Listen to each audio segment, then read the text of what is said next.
La mayoría de personas pasa toda su vida sin hacerse esta pregunta. ¿Quién eres tú? ¿Cuando no hay nadie mirando? No cuando actúas frente a tu jefe.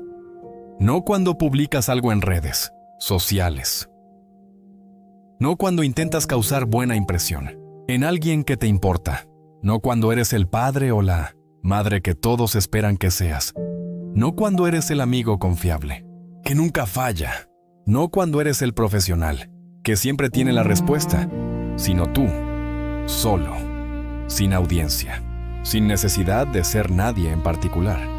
Si tardaste más de 3 segundos en responder, este video es para ti. Porque Carl Jung descubrió algo que la mayoría de personas nunca se atreve a examinar. Que la identidad que muestras al mundo y la identidad que realmente eres no siempre son la misma persona, y que confundir una con la otra puede ser el error más costoso de toda una vida. En el video anterior hablamos de la sombra, de todo lo que enterramos para sobrevivir, de las partes de nosotros que aprendimos a esconder, porque no eran bienvenidas. Hoy vamos a hablar del otro lado de ese mismo proceso, de lo que construimos por encima para mostrarnos al mundo. Jung la llamó la persona. A ti, lo que descubrió sobre ella puede ser la información más incómoda y más liberadora que recibirás en mucho tiempo, no porque sea nueva, sino porque en algún lugar dentro de ti, ya lo sabes, y llevas tiempo evitando mirarlo de frente. Quédate hasta el final, porque al terminar este video, nunca más vas a mirarte en un espejo de la misma manera. Antes de entrar en Jung, quiero que hagas un ejercicio conmigo ahora mismo. No lo saltes. Es importante. Piensa en cómo te comportas en el trabajo o en tu entorno profesional. La manera en que hablas, el tono que usas, cómo eliges tus palabras, cómo reaccionas ante las críticas, cómo te mueves, qué tan seguido sonríes aunque no tengas ganas. Ahora piensa en cómo te comportas con tus amigos más cercanos, los de verdad, los de toda la vida. ¿Es la misma persona? ¿Hablas igual? ¿Gesticular igual? ¿Te permites decir lo mismo? Ahora piensa en cómo te comportas con tus padres o con tu familia de origen. ¿Sigues siendo la misma persona?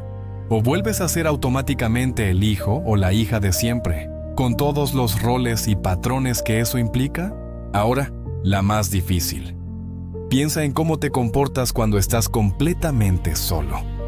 A las 2 de la madrugada. Sin teléfono, sin nadie que pueda verte ni escucharte, sin ninguna posibilidad de ser observado ni juzgado.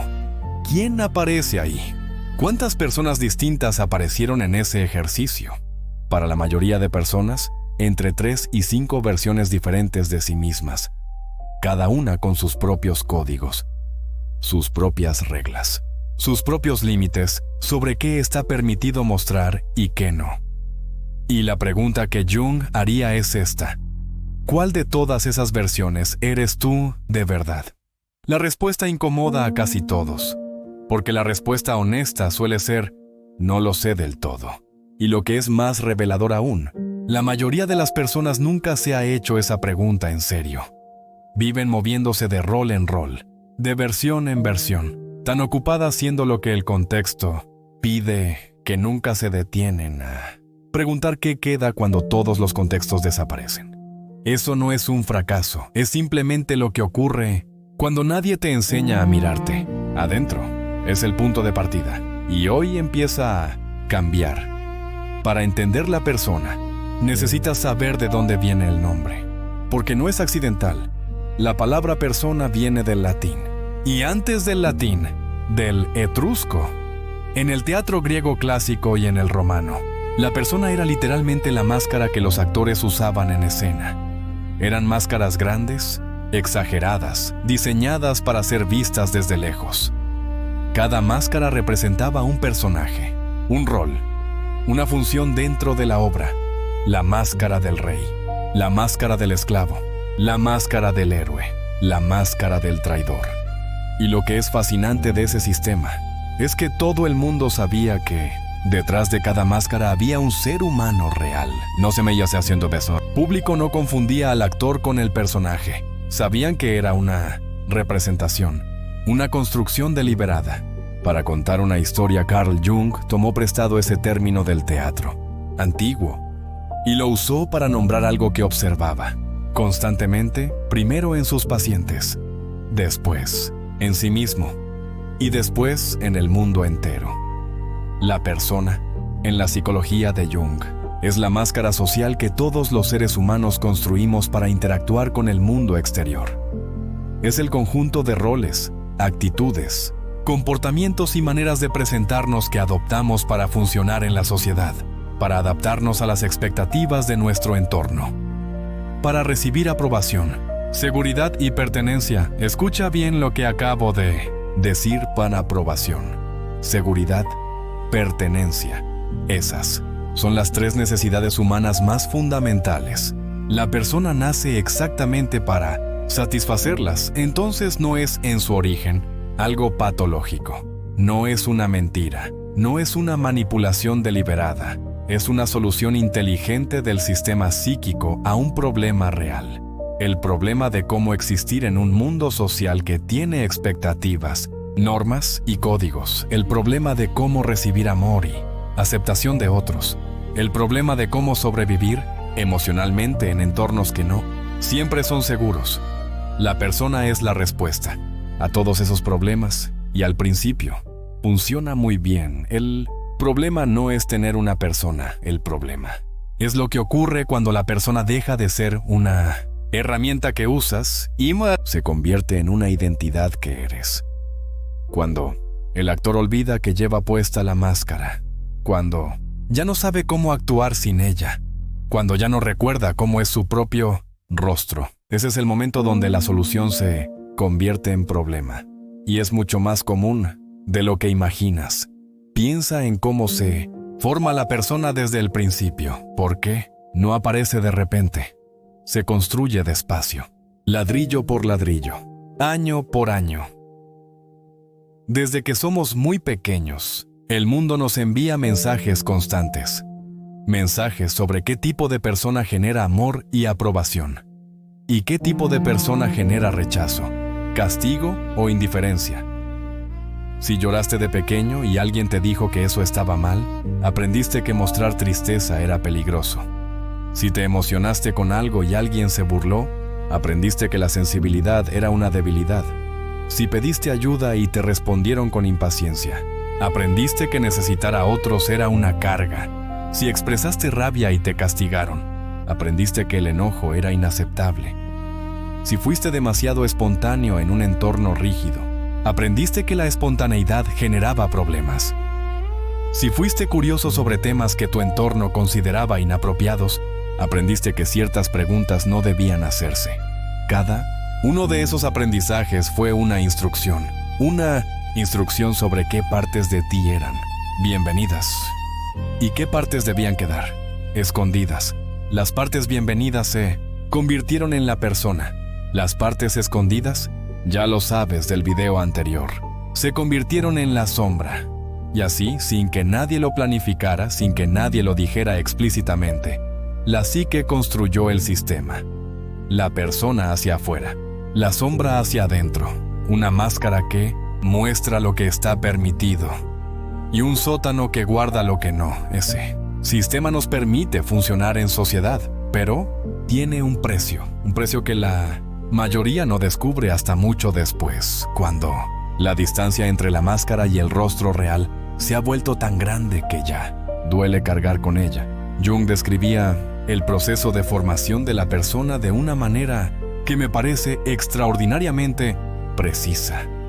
Decía que la persona es una especie de acuerdo entre el individuo y la sociedad, un contrato no escrito, implícito, pero muy real. De un lado, el individuo dice: me comprometo a hacer esta versión de mí mismo, a cumplir estos roles, a respetar estos códigos, a mostrar estas características y esconder estas otras. Del otro lado, la sociedad dice: si haces eso, te daré aprobación, seguridad, pertenencia y reconocimiento. Es un trato, y durante años, a veces décadas, a veces toda una vida, la mayoría de las personas honra ese contrato, no porque sean falsas, sino porque el contrato funciona, hasta que deja de funcionar. Y el día que deja de funcionar suele sentirse como una crisis sin nombre, no una pérdida concreta, no un fracaso visible, no algo que puedas señalar con el dedo, sino una especie de vacío que aparece en los momentos de calma. Cuando termina el trabajo y la casa queda en silencio. Cuando los hijos se duermen y te quedas solo con tus pensamientos. Cuando termina una reunión exitosa y en lugar de alegría sientes nada. Cuando alcanzas algo que llevabas años persiguiendo. Y la primera pregunta que aparece es, ¿y ahora qué? Eso no es ingratitud, eso no es egoísmo, eso no es que algo esté mal en ti. Es la señal de que el contrato ya no está funcionando como antes. De que la persona ha crecido tanto que ya no hay suficiente espacio para lo que hay detrás.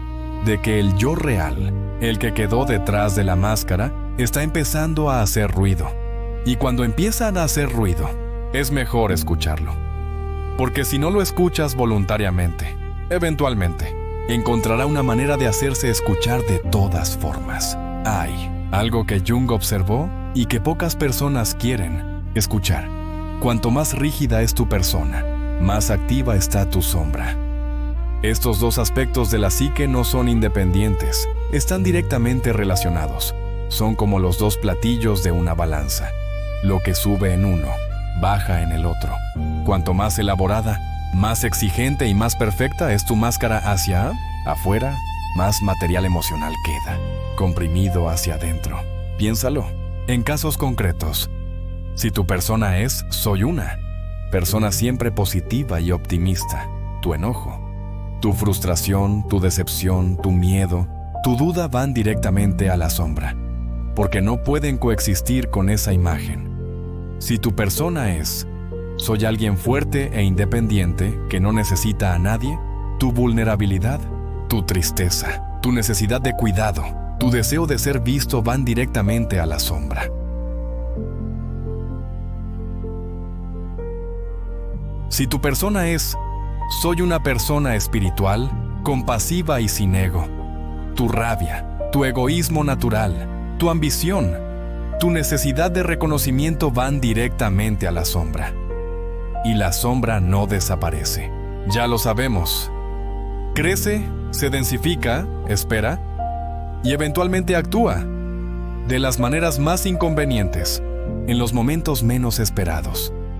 La explosión de ira, desproporcionada que viene de la persona que supuestamente nunca se enoja, la traición, que viene de la persona que siempre dice ser completamente leal, el derrumbe que viene de la persona que siempre lo tiene todo bajo control, el escándalo que viene del líder espiritual más admirado del grupo Jung no lo llamaba hipocresía, lo llamaba la ley de la compensación psíquica, lo que se suprime en la conciencia.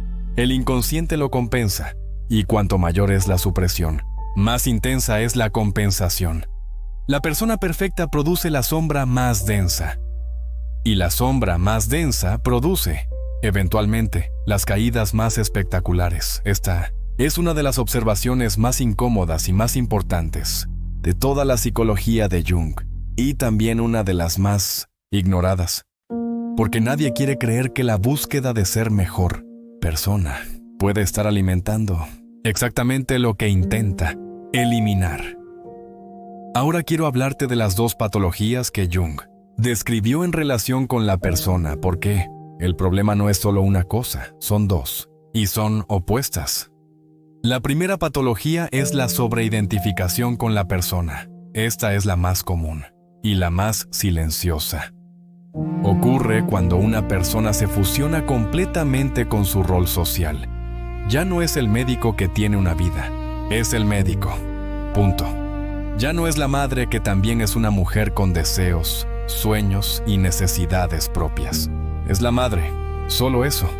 Ya no es el empresario exitoso con un mundo interior rico y complejo. Es el empresario, solo eso. Ya no es el espiritual que también tiene días oscuros y contradicciones.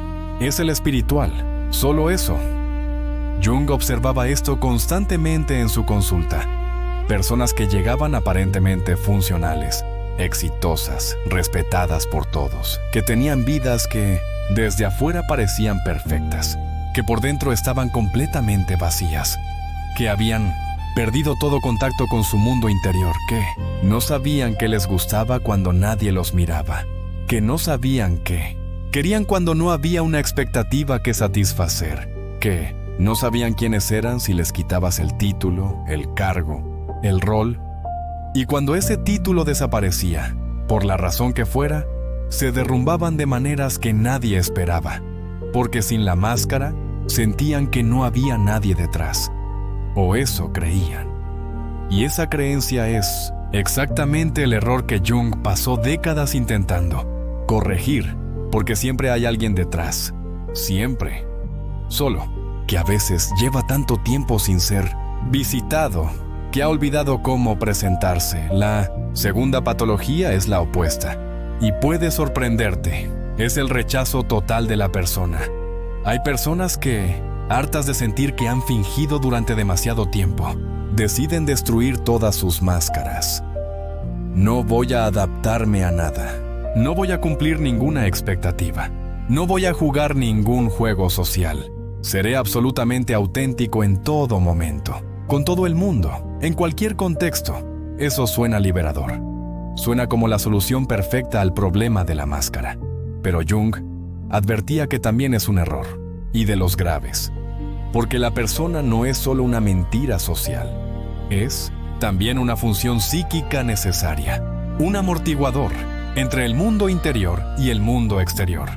Una herramienta que nos permite navegar la complejidad social sin exponer constantemente las partes más vulnerables de nuestra psique a personas que no saben cómo recibirlas. Un ser humano sin ninguna persona es alguien que no puede adaptarse a ningún contexto, que dice exactamente lo que piensa en todo momento sin considerar el efecto sobre los demás, que interpreta cualquier forma de adaptación social como una traición a sí mismo, que convierte la autenticidad en una ideología rígida, lo cual, irónicamente, es otro tipo de máscara, y que termina tan aislado como quien se fusionó completamente con su rol, solo que por razones opuestas. La Nalafunos Win.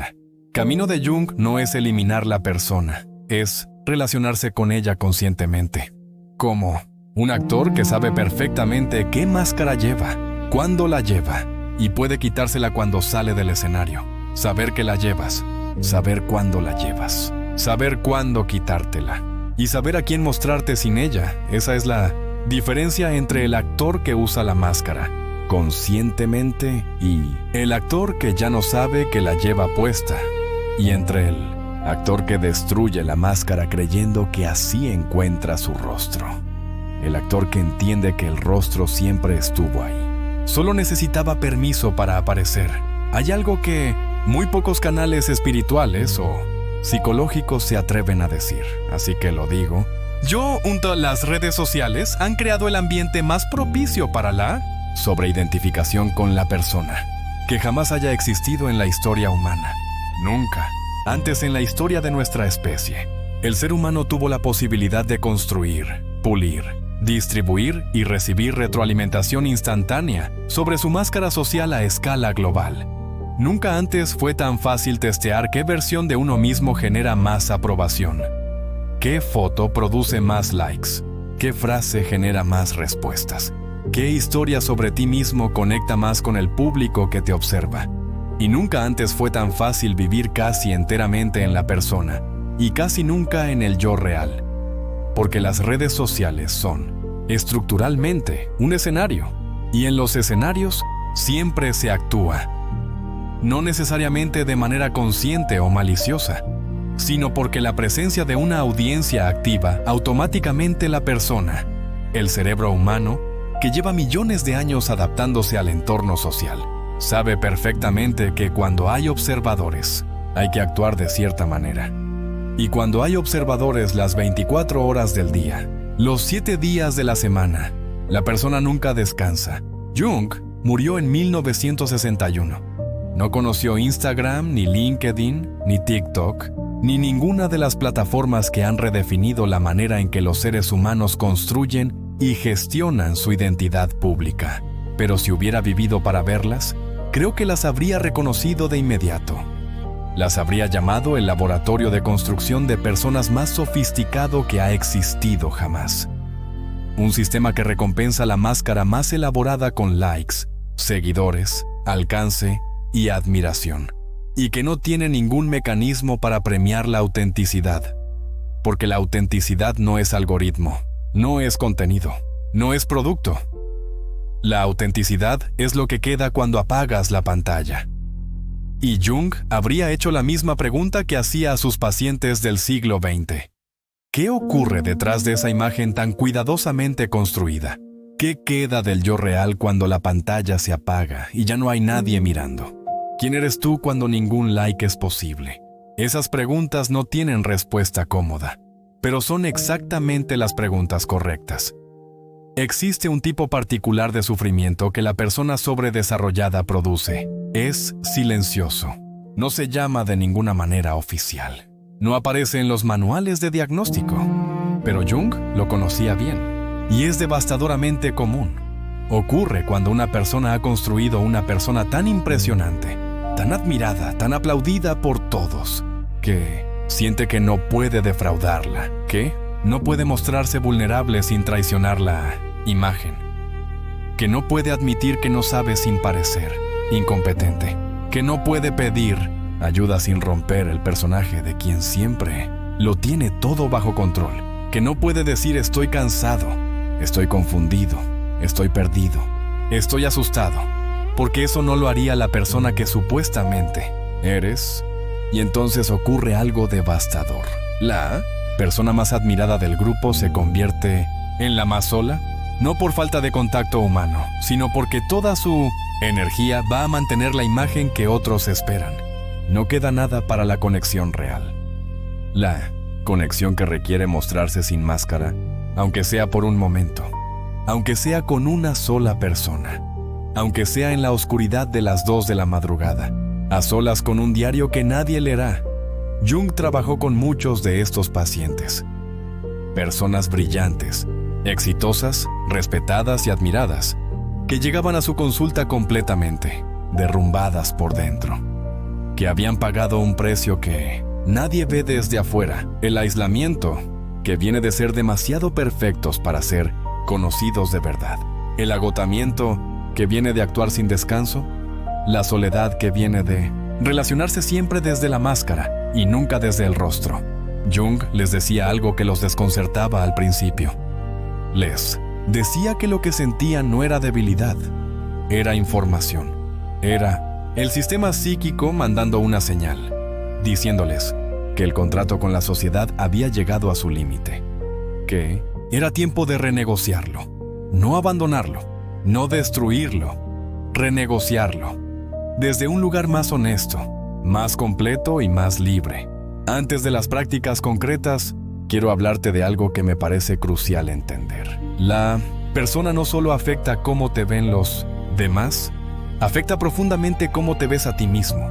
Hay un fenómeno que los psicólogos modernos llaman autoconcepción basada en el rol, que básicamente confirma lo que Jung intuía hace 100 años.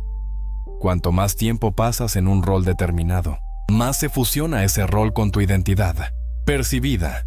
No solo le dices al mundo que eres de cierta manera, empiezas a creerlo tú mismo. El sistema neurológico que registra quién eres no distingue perfectamente entre lo que actúas y lo que eres. Si durante 20 años actúas como alguien que no necesita a nadie, eventualmente tu cerebro registra eso como un hecho sobre ti, y olvidar que en realidad sí necesitas se vuelve fácil, casi automático. Por eso Jung insistía tanto en la necesidad de crear momentos de introspección, no como lujo. Como necesidad psíquica básica. Momentos donde la persona se afloja, donde el yo real tiene permiso de aparecer, donde la diferencia entre lo que actúas y lo que eres puede ser examinada, sin juicio, sin agenda, sin necesidad de que el resultado sea presentable, porque ese espacio es donde empieza la individualización real. Ese espacio es donde se encuentra lo que estabas buscando. No en el próximo logro, no en el siguiente reconocimiento, no en la versión mejorada de la máscara, sino ahí, en el silencio donde nadie te mira, en el lugar donde finalmente puedes ser solo lo que eres. Ahora llegamos a las prácticas, concretas, porque Jung nunca fue solo, teórico. Toda su obra estaba orientada hacia el trabajo real, hacia el cambio real, hacia la transformación que ocurre no en los libros, sino en la vida cotidiana. Aquí tienes 4 prácticas que puedes comenzar esta misma semana. La primera práctica es el inventario de roles. Toma papel y escribe todos los roles que desempeñas actualmente en tu vida. Sé exhaustivo, hijo o hija, padre o madre, hermano o hermana, pareja, amigo, profesional, empleado o jefe, ciudadano, miembro de alguna comunidad, el que siempre ayuda, el que siempre sabe, el que nunca falla, el que siempre está bien. Para cada rol, responde 3 preguntas. Primera, ¿qué se espera de mí en este rol? ¿Qué comportamientos, actitudes y respuestas son requeridas? Segunda, ¿qué partes de mí quedan excluidas cuando estoy completamente dentro de este rol? ¿Qué no puedo sentir, decir o mostrar? Tercera, ¿qué siento cuando este rol no está presente? Cuando no soy el profesional, ni el padre, ni el amigo confiable. ¿Qué queda? Esa tercera pregunta es la más reveladora de las 3. Porque lo que sientes cuando el rol desaparece te dice con precisión qué tan fusionado estás con la máscara. Sí, al quitarte el rol del profesional exitoso sientes pánico, vacío o pérdida de sentido. Hay mucho trabajo por hacer en esa área. Si al quitártelo sientes alivio, libertad y curiosidad sobre lo que queda, el rol está funcionando como herramienta. No te ha consumido. La segunda práctica es el tiempo sin rol. Una vez por semana, reserva al menos 30 minutos en los que conscientemente no seas nadie en particular. Sin teléfono, sin redes sociales, sin producir nada para nadie, sin tener que rendir cuentas a ningún rol. Solo tú, contigo mismo. Puede ser un paseo solo en silencio. Puede ser sentarte y simplemente observar lo que ocurre en tu interior. Puede ser escribir sin destinatario, sin estructura, sin ningún propósito más que explorar. Lo importante es que no haya audiencia, ni real ni imaginaria. El momento en que imaginas que alguien podría leer lo que escribes o ver lo que haces, la persona se activa automáticamente. El ejercicio es crear un espacio donde eso no ocurra. Cuando la audiencia desaparece realmente, la persona empieza a aflojarse. Y en ese espacio, que al principio puede sentirse incómodo o incluso vacío, aparece algo más real. Presta atención a lo que emerge, sin juzgarlo, sin intentar que sea útil o presentable. Solo obsérvalo. La tercera práctica es el encuentro con el espejo. Esta viene directamente de Jung. Es deceptivamente simple y es extraordinariamente difícil. Colócate frente a un espejo, no para arreglarte, no para evaluarte, no para buscar si estás bien o si hay algo que corregir, sino simplemente para mirarte durante 2 minutos, completos, sin agenda o solo observar el rostro que está ahí.